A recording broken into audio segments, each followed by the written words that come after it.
بسم اللہ الرحمن الرحیم۔ السلام علیکم۔ ہمارے چینل کو ضرور سبسکرائب کیجیے۔ اصحاب کہف کا واقعہ۔ حضرت عیسیٰ علیہ السلام کے آسمان پر اٹھا لیے جانے کے بعد عیسائیوں کا حال بے حد خراب اور نہایت ابتر ہو گیا۔ لوگ بت پرستی کرنے لگے اور دوسروں کو بھی بت پرستی پر مجبور کرنے لگے۔ خصوصاً ان کا ایک بادشاہ دقیانوس تو اس قدر ظالم تھا کہ جو شخص بت پرستی سے انکار کرتا تھا یہ اس کو قتل کر ڈالتا تھا۔ اصحاب کہف شہر افسوس کے شرفاء تھے جو بادشاہ کے معزز درباری بھی تھے، مگر یہ لوگ صاحب ایمان اور بت پرستی سے انتہائی بیزار تھے۔ دقیانوس کے ظلم و جبر سے پریشان ہو کر یہ لوگ اپنا ایمان بچانے کے لیے اس کے دربار سے بھاگ نکلے اور قریب کے پہاڑ میں ایک غار کے اندر پناہ گزین ہوئے اور سو گئے۔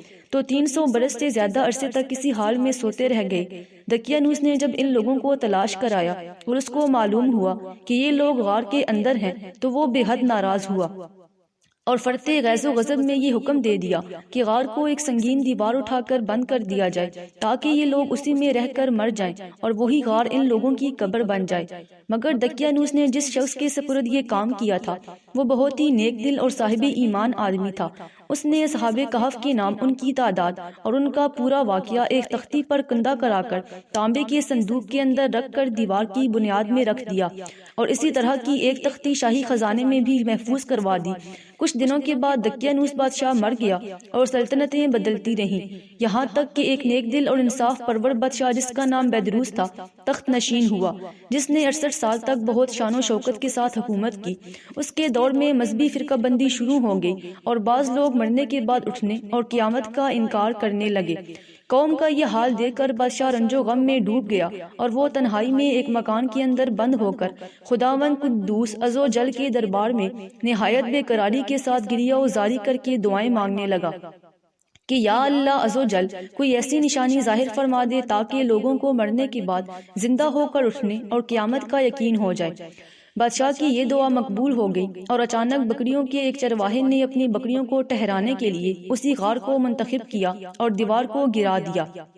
دیوار گرتے ہی لوگوں پر ایسی ہیبت و دہشت سوار ہو گئی کہ دیوار گرانے والے لرزے براندام ہو کر وہاں سے بھاگ گئے اور اصحاب کہف بحکم الہی اپنی نیند سے بیدار ہو کر اٹھ بیٹھے اور ایک دوسرے سے سلام و کلام میں مشغول ہو گئے اور نماز بھی ادا کر لی۔ جب ان لوگوں کو بھوک لگی تو ان لوگوں نے اپنے ایک ساتھی یملیخا سے کہا کہ تم بازار جا کر کچھ کھانا لو اور نہایت خاموشی سے یہ بھی معلوم کرو کہ دقیانوس ہم لوگوں کے بارے میں کیا ارادہ رکھتا ہے۔ یملیخا غار سے نکل کر بازار گئے اور یہ دیکھ کر حیران رہ گئے کہ شہر میں ہر طرف اسلام کا چرچا ہے اور لوگ اعلانیہ حضرت عیسیٰ علیہ السلام کا کلمہ پڑھ رہے ہیں۔ یملیخا یہ منظر دیکھ کر محو حیرت ہو گئے کہ الہی یہ ماجرا کیا ہے کہ اس شہر میں تو ایمان و اسلام کا نام لینا بھی جرم تھا، آج یہ انقلاب کہاں سے اور کیوں کر آ گیا۔ پھر یہ ایک نان بائی کی دکان پر کھانا لینے گئے اور دقیانوسی زمانے کا روپیہ دکاندار کو دیا جس کا چلن بند ہو چکا تھا، بلکہ کوئی اس سکے کا دیکھنے والا بھی باقی نہیں رہ گیا تھا۔ دکاندار کو شبہ ہوا کہ شاید اس شخص کو کوئی پرانا خزانہ مل گیا ہے، چنانچہ دکاندار نے ان کو حکام کے سپرد کر دیا اور حکام نے ان سے خزانے کے بارے میں پوچھ گچھ شروع کر دی اور کہا کہ بتاؤ خزانہ کہاں ہے۔ یملیخا نے کہا کہ کوئی خزانہ نہیں ہے، یہ ہمارا ہی روپیہ ہے۔ حکام نے کہا کہ ہم کس طرح مان لیں کہ روپیہ تمہارا ہے؟ یہ سکہ 300 برس پرانا ہے اور برسوں گزر گئے کہ اس سکے کا چلن بند ہو گیا اور تم ابھی جوان ہو، لہٰذا صاف صاف بتاؤ کہ عقدہ حل ہو جائے۔ یہ سن کر یملیخا نے کہا کہ تم لوگ یہ بتاؤ کہ دقیانوس بادشاہ کا کیا حال ہے۔ حکام نے کہا کہ آج روئے زمین پر اس نام کا کوئی بادشاہ نہیں ہے، ہاں سینکڑوں برس گزرے کہ اس نام کا ایک بے ایمان بادشاہ گزرا ہے جو بت پرست تھا۔ یملیخا نے کہا کہ ابھی کل ہی تو ہم لوگ اس کے خوف سے اپنے ایمان اور جان کو بچا کر بھاگے ہیں۔ میرے ساتھی قریب ہی کے ایک غار میں موجود ہیں، تم لوگ میرے ساتھ چلو، میں تم لوگوں کو ان سے ملا دوں۔ چنانچہ حکام اور عمائدین شہر کثیر تعداد میں اس غار کے پاس پہنچے۔ اصحاب کہف یملیخا کے انتظار میں تھے۔ جب ان کی واپسی میں دیر ہوئی تو ان لوگوں نے یہ خیال کر لیا کہ شاید یملیخا گرفتار ہو گئے، اور جب غار کے منہ پر بہت سے آدمیوں کا شور و غوغا ان لوگوں نے سنا تو سمجھ بیٹھے کہ غالباً دقیانوس کی فوج ہماری گرفتاری کے لیے آن پہنچی ہے۔ تو یہ لوگ نہایت اخلاص کے ساتھ ذکر الہی اور توبہ و استغفار میں مشغول ہو گئے۔ حکام نے غار پر پہنچ کر تابے کا صندوق برآمد کیا اور اس کے اندر سے تختی نکال کر پڑھی تو اس تختی پر اصحاب کہف کا نام لکھا تھا، اور یہ بھی تحریر تھا کہ یہ مومنوں کی جماعت اپنے دین کی حفاظت کے لیے دقیانوس بادشاہ کے خوف سے اس غار میں پناہ گزین ہوئی ہے۔ تو دقیانوس نے خبر پا کر ایک دیوار سے ان لوگوں کو غار میں بند کر دیا ہے۔ ہم یہ حال اس لیے لکھتے ہیں کہ جب کبھی بھی یہ غار کھلے تو لوگ اصحاب کہف کے حال پر مطلع ہو جائیں۔ حکام تختی کی عبارت پڑھ کر حیران رہ گئے اور ان لوگوں نے اپنے بادشاہ بیدروس کو اس واقعے کی اطلاع دی۔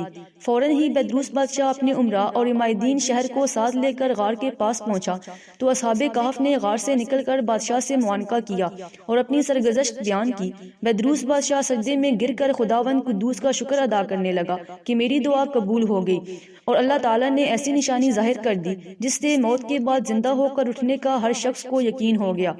اصحاب کہف بادشاہ کو دعائیں دینے لگے کہ اللہ تعالیٰ تیری بادشاہی کی حفاظت فرمائے، اب ہم تمہیں اللہ کے سپرد کرتے ہیں۔ پھر اصحاب کہف نے السلام علیکم کہا اور غار کے اندر چلے گئے اور سو گئے، اور اسی حالت میں اللہ تعالیٰ نے ان لوگوں کو وفات دے دی۔ بادشاہ بیدروس نے سال کی لکڑی کا صندوق بنوا کر اصحاب کہف کی مقدس لاشوں کو اس میں رکھوا دیا، اور اللہ تعالیٰ نے اصحاب کہف کا ایسا رعب لوگوں کے دلوں میں پیدا کر دیا کہ کسی کی یہ مجال نہیں کہ غار کے منہ تک جا سکے۔ اس طرح اصحاب کہف کی لاشوں کی حفاظت کا اللہ تعالیٰ نے سامان کر دیا۔ پھر بیدروس بادشاہ نے غار کے منہ پر ایک مسجد بنوا دی اور سالانہ ایک دن مقرر کر دیا کہ تمام شہر والے اس دن عید کی طرح زیارت کرنے کے لیے آیا کریں۔